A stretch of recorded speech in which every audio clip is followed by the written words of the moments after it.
मेरा नाम है प्रियंका आर्य। आप देख रहे हैं हिंद लाइव। बंगाल में राजनीति गर्म हो रखी है, वहां पर इलेक्शंस है और इसी के बीच में बहुत सारा ड्रामा देखने को मिल रहा है।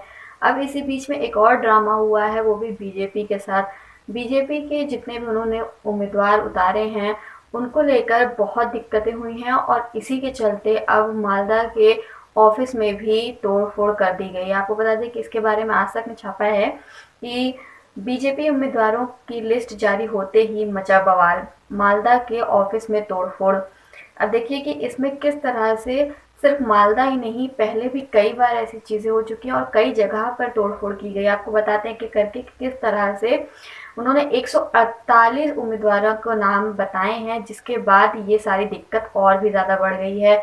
और कहीं ना कहीं इसकी वजह से लोग गुस्से में हैं, क्योंकि जिस तरह से धीरे धीरे बीजेपी की संख्या बढ़ती जा रही है, उसमें जो साथी हैं उनकी संख्या बढ़ती जा रही है, उसके बाद अब इस तरह की जो चीज़ें आई हैं, इससे ये साफ पता चलता है कहीं ना कहीं बीजेपी को अब बहुत बड़ा झटका लगने वाला है। जिस तरह से लोग एक के बाद एक जगह पर ऑफिस में घुस कर तोड़फोड़ कर रहे हैं, जगह जगह पर जाके हाथापाई कर रहे हैं, इससे साफ पता चल रहा है कि बंगाल में बीजेपी की हालत खराब होने वाली है।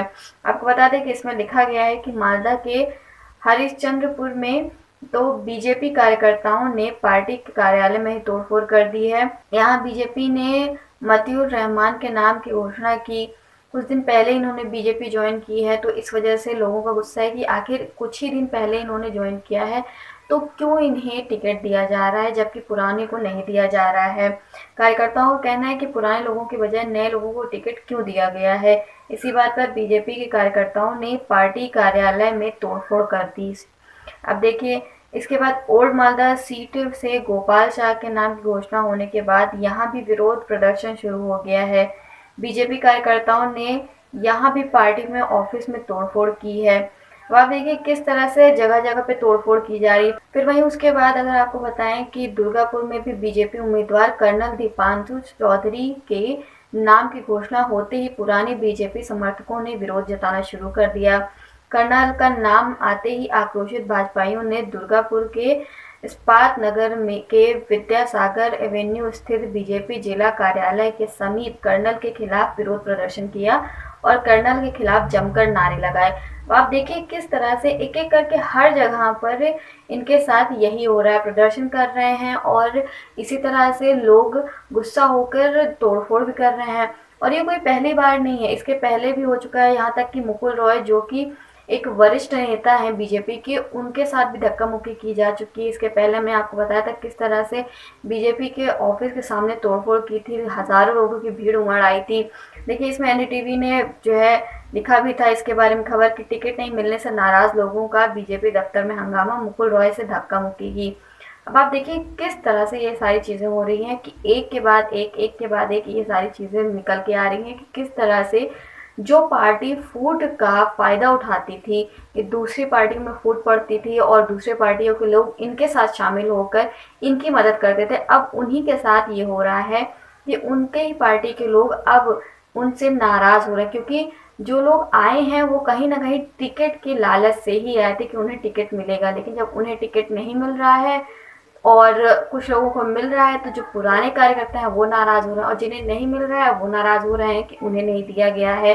तो ये कहीं ना कहीं दिखाता है कि अब बीजेपी की हालत बहुत ज़्यादा खराब हो रही है बंगाल के इलेक्शंस में। और कहीं ना कहीं इसका असर भी बंगाल के इलेक्शंस में दिखेगा, क्योंकि लोग बढ़ जाएंगे। जिस तरह से इसके कार्यकर्ता बढ़ रहे हैं वैसे ही लोग भी बढ़ जाएंगे, कि जिसके साथ जो कार्यकर्ता के साथ जितने लोग जुड़े होंगे उनकी अगर वो नाराज हैं, अगर वो बीजेपी को छोड़ते हैं तो फिर कैसे भी करके बीजेपी उन लोगों का वोट नहीं पा पाएगी।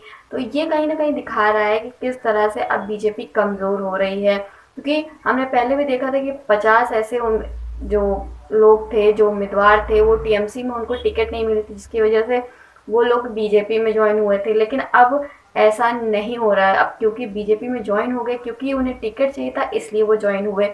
अब जब उन्हें टिकट नहीं मिल रहा है तो उन्हें बीजेपी से भी दिक्कत है। तो ये दिखा रहा है कि टीएमसी में जो लोग बागी हुए हैं वो सिर्फ टिकट की लालच से हुए हैं, और जब बीजेपी में भी उन्हें टिकट नहीं मिल रहा है तो वो यहाँ पर भी बागी सुर दिखा रहे हैं अपने। तो ये कहीं ना कहीं नुकसान वाली बात है, बीजेपी के लिए बहुत बड़ा नुकसान हो रहा है बीजेपी का इससे। अब देखना होगा कि आखिर बीजेपी का क्या हाल होता है? क्या वो जिस तरह से कह रही है कि वो 200 सीटों से जीतेगी, जिस तरह से गृहमंत्री अमित शाह ने कहा था, क्या वैसा होता भी है या फिर उन्हें करारी हार का सामना करना पड़ता है? अभी की जानकारी के लिए बस इतना ही। अगर आपको ये वीडियो अच्छी लगी हो तो हमारी इस वीडियो को लाइक करिए, शेयर करिए और हमारे चैनल को सब्सक्राइब करिए।